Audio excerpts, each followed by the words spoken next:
Hey guys, you're back with me, Steve, aka Insidious, and today we're doing something a little bit different from our Fear playthrough. We're going to be doing the Lost in Nightmare or Lost in Nightmares DLC playthrough on Resident Evil 5. Um, I'll explain more once this cutscene finishes so you guys know what's the crack.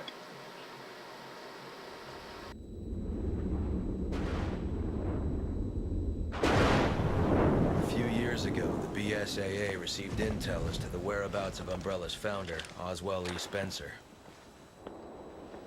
Jill and I were ordered by the BSAA's European headquarters to apprehend him. We accepted that mission in the hopes of uncovering some info that would lead us to Wesker.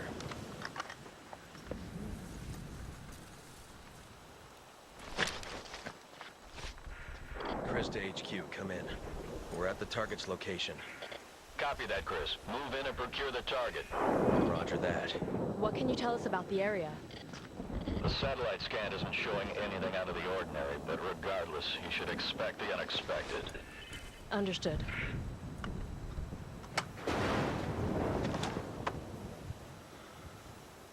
We're in. Let's move.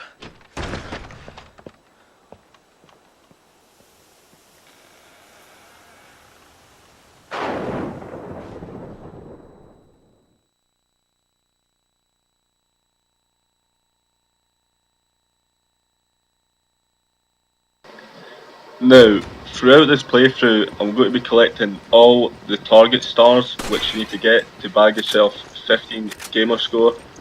One of the achievements that was a bit of a bitch for me. I had to do this playthrough, I think it was about 6 times before I found them all. It wasn't really much of a bother because I enjoyed playing this DLC, but only because of Resident Evil, the very first one, when you're in the mansion, it was originally on PlayStation 1, was my favourite Resident Evil game so far, so I enjoyed coming back, kicking it old school and shit, you know what I'm saying?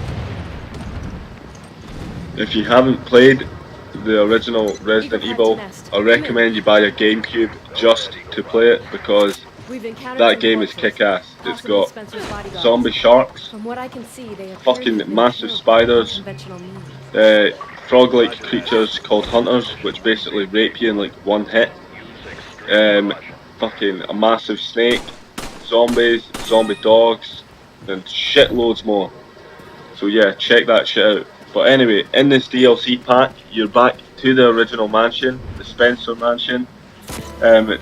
It's a mission that involves, or an assignment that involves Jill and Chris, which are the two characters. I'm playing as Jill, having to go back to the original mansion and Hard to believe that was 8 years fucking ago. investigate Guess some I am strange getting goings older. on or some shit like that. Not the only one.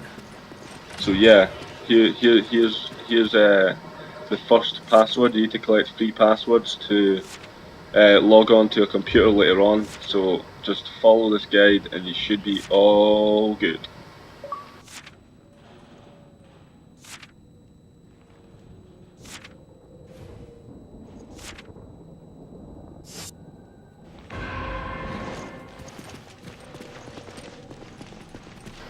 Now, right now, we're going to be heading towards the piano room, where you get the shield emblem to open the door. One of the doors in the main hallway requires an emblem. There's also a target marker in this room, up the top left, sitting on the fucking shelf, placed there by someone. Even though it's meant to be a deserted mansion, but someone's obviously been there to light the fire and place the fucking target marker on the shelf. Which makes it more of an obvious note to fucking guess that there's going to be enemies of some sort throughout this fucking game. The piano, now you may be saying to yourself, what the fuck is the piano for? I remember the last time I played this. Well, basically, in the first game, I don't know. you have to play a piano to get the same emblem. I believe it's a shield emblem on the GameCube version or the PS1 version. And Jill, which is the character I'm playing as, plays Moonlight Sonata by, I think it's Beethoven. Fuck knows, Beethoven or Mozart, one of them fannies anyway. But yeah, you have to play it to get the emblem, and this is just kicking you and bringing you back to the old schoolness of the fucking first game by chucking in that old piano and giving the bitch the notes to play and bagging yourself a fucking shield emblem or whatever the emblem is in this. I think it's like a... Wait now. Yeah, there we go. Centaur fucking emblem, which you place in the door downstairs.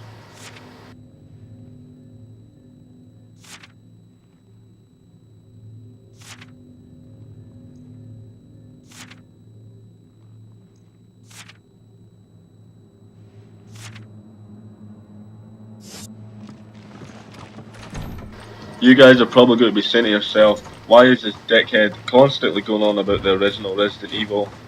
The reason why is obviously because, as I said earlier on, you're back in the original mansion and it's probably the best subject to talk about whilst playing in the fucking mansion. Now, this is the main hallway of the mansion, obviously, because every door's leading off from this fucking room. And I'm guessing by making this bat fly through the window right here was meant to frighten you of some sort of way. I believe, because in the original game a zombie dog jumps through the window, or two zombie dogs jump through those windows and start trying to attack you. And usually they're an absolute bastard to kill right at the start of the original game because you've got shit weapons, barely any ammo, and you know, fucking same shit, you know. Make sure you bag that emblem that's in that bird cage or whatever fucking sort of cage it is, because that's an easy bastard to miss. Also, there's one just outside this door, up on the roof, through the bars. Looks like a prison. It's probably like some sort of sex dungeon in this mansion. This old paedophile guy which owns the mansion is fucking capturing girls and fucking shagging them in his sex dungeon, you know? Yeah, when I say girls I mean women. So if any of you sick bastards out there fought girls, you are fucking weirdos. Anyway, we're now going to head back and use this fireproof paper on the fucking fireplace. Which shows up with, I believe it's a third password. Yeah, it's a third password. Reasons why it's a third password is because, well, it's a second password, oh, whatever. But yeah, reasons why is the third password is upstairs, where I'm going to bag myself another couple emblems before leaving this shithole of a mansion and going to the back garden, I think it is, or the underground fucking prison, you know. Well, there's the old paedophile guy. He looks like the guy off the Ghostbusters. Ghostbusters 2. Yeah, that's the one. The guy that's in the painting on Ghostbusters 2 that comes alive. Now, there's an emblem on the shelf right behind me right now, but since it's on the way out of the door, I'll bag it when I leave this room. Here we have the third password. You just read the diary, keep tapping A, and as you come up saying there's a note behind the book or some shit. And that's a bit of paper with the third password on it, which you use for this computer that is downstairs. Yeah, I know guys, I sound like a complete geeky bastard, but you guys must be fans of Resident Evil as well if you're watching this video. So therefore, I win. Anyway, I'm going to take a dash downstairs to the computer room, type these 3 fucking passwords into the computer, and open up the jail safe room where the crank is for the door behind the stairs, where he keeps the kiddies like Michael Jackson. Alright, not like Michael Jackson, that's pretty tight actually. Michael Jackson's dead, and his music's actually not that bad, so yeah, you know. Here we are in the library slash computer room. We're just going to turn this on. Oh my god, the cunt's not even got Windows 7, man. What a dickhead. Bet he's got fucking 100 porn on his laptop, the old pedo. Anyway, if you're not fast enough here, you won't be able to bag yourself the target marker, which is up near the roof that has spikes on it, before setting the trap. So make sure you bag yourself the emblem before setting off this cutscene, which is going to happen a little bit later on, or it might happen soon actually. Yeah. Now in this door, you'll see where I'm aiming. You need to step back from the door. Don't go too close, otherwise it'll activate the cutscene and you'll miss your chance at bagging this emblem. here we are, there we go. 1,000 extra points. Yeah. Holy shit. Imagine that shit, man. Imagine you're in a room with these spikes coming down on your fucking head and you were locked in. Fuck that, man. I'd shit myself. But anyway, run back into this room that we were in earlier on. I believe Chris shoots a lock on his door, and you can make it to the controls fairly swiftly, without a problem.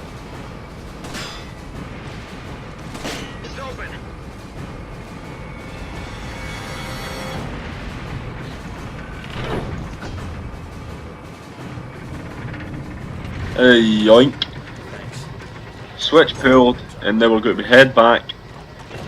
I was meant to run into the room where Chris was at, but I forgot like a dipshit and run all the way back to the main hallway and to the door where you insert the crank, because I'm a dipshit.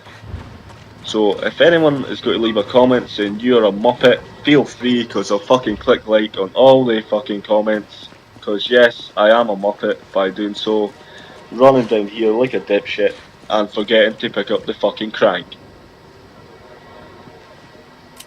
Okay, right, so now I head back, pick up the crank, and that is where you put the crank, in that hole. You stick the crank in the hole, just like you stick your knob in the pussy, you know.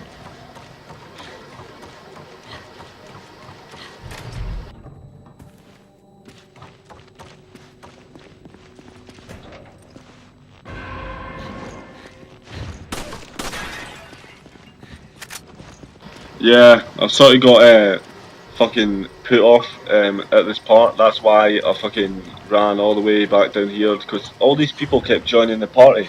They were putting me off my fucking game. I was like, who the fuck is this? I was like, on your way, son, you're a fucking beanbag dick.